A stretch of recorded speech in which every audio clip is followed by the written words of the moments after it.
Ladies and gentlemen, what is going on? Welcome back to another episode of Purgatory, brought to you by Force Strategy Gaming. In this week's episode, we will be discussing character naming in Diablo 3, the Blizzcon Twitter feed, Blizzard prepares press and fan sites for the upcoming Diablo 3 beta, the leaked skill animation videos, and the launch of the official Diablo 3 community website.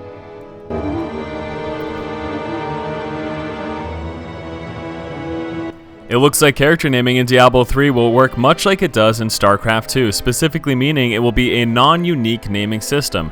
So if there's a character name that you want and someone else already has it, it is not a problem. There's a numerical code attached to each character name. So say, for example, I create my first character and I name him Force. If someone else wanted to create a character that was also named Force, that would be fine. They would just have a different numerical code attached to their name. So if you were to search on, say, for the Diablo 3 Armory, for me, you might look up Force 001, but if someone else was named Force, they might be Force 002. Just as an example, I'm not sure exactly how the numerical system is going to work, but people will be differentiated by that, and you can have any character name you want, even if it is already taken. Now, the reason they're doing this, as opposed to maybe say something like Diablo 2 had a unique naming system, well, they don't want numbers in the name, so that already makes it, we're only looking at letters. You can only do letters for the naming system, but the fact that it is region locked, so say the US region and the EU region for the Diablo 3 player base, would make it very difficult to find names after the first month or two. So Blizzard's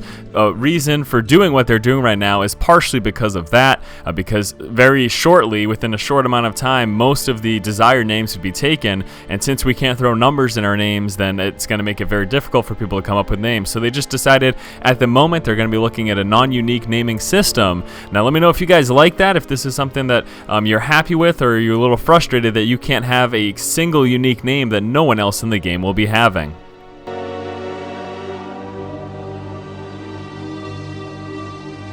With BlizzCon less than 2 months away, Blizzard is preparing the ramp-up for the event. Now, if you're interested in staying up to date on anything related to BlizzCon, you're going to want to go ahead and follow the official BlizzCon Twitter feed that is going to be at BlizzCon, and there you'll be getting any of the recent updates from Blizzard themselves, and you're also able to engage in conversations with part of the global BlizzCon audience. I'm certainly excited for the event and will be following at BlizzCon. I suggest you do the same.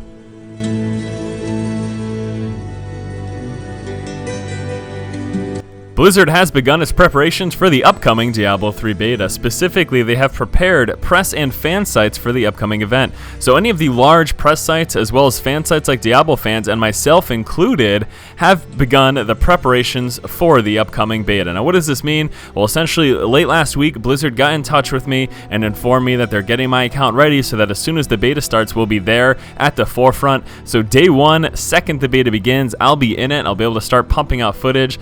This is certainly what we've been waiting for quite some time, and I am very excited. Expect to get a lot of video content. I know some of the guys at Diablo fans as well will be helping me out, such as Sixen and Cyberdragon, and we'll be churning out those videos for you guys, so stay tuned. Really excited. Just excited in general that Blizzard has begun these preparations, and they have informed us that the beta is coming up sometime soon.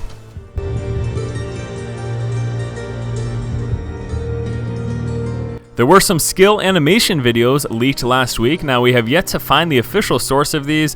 These were made available on YouTube, I believe, mid-last week at some point. Upon spotting them, we did upload them on our channel as well, so if you haven't seen those already, go ahead and take a look. There's basically just some skill animation examples for all 5 of the classes, things that we haven't seen yet, and some of them are looking to be runed skills as well. Pretty awesome stuff. Again, it's just a small little snippet of the game, but we're pretty desperate for any information that we can grasp, and certainly excited when anything like this happens. Although there is no audio for it itself, we did overlay some music from Diablo 2 on top of the videos. Again, I am looking forward to find out what the official source for this video was and actually get some spell and skill audio into the video as well. That's going to be pretty exciting. But yeah, go ahead and take a look at those if you have not already seen them.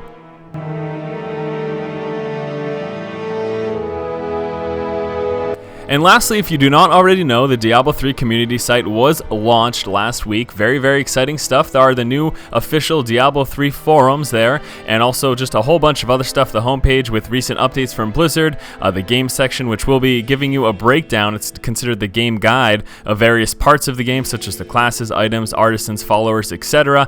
The community page with updates about contests, fan art, wallpapers, as well as the forums, a media section, and then lastly there's that service area. Now in the forums, if you're interested in posting and discussing Diablo 3 with other members of the community, you must have an active StarCraft 2 or World of Warcraft account, and then once Diablo 3 is launched, if you have an active Diablo 3 account, you'll be able to post there. That's basically how it's going to work. Unfortunately, if you only have a Diablo 2 CD key, you are forced to post in the legacy forums. The Diablo 2 whole system just isn't integrated within Battle.net 2.0, and that's what these community sites are running off of, so that's why it is required that you need a StarCraft 2 or World of Warcraft active account to post.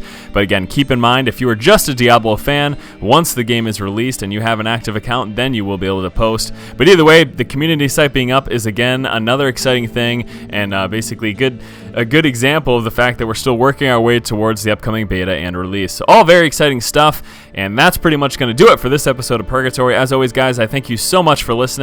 Stay tuned as we get ever closer to the Diablo 3 beta. Every passing week, we are that much closer, and it's looking to be in just a few weeks. Again, we're just about to kick off September, and I'm expecting maybe 2 to 3 weeks from that date, and yeah, there we go. So thanks so much for watching, guys. Be sure to subscribe to the channel if you like the content, and as always, keep watching and keep owning.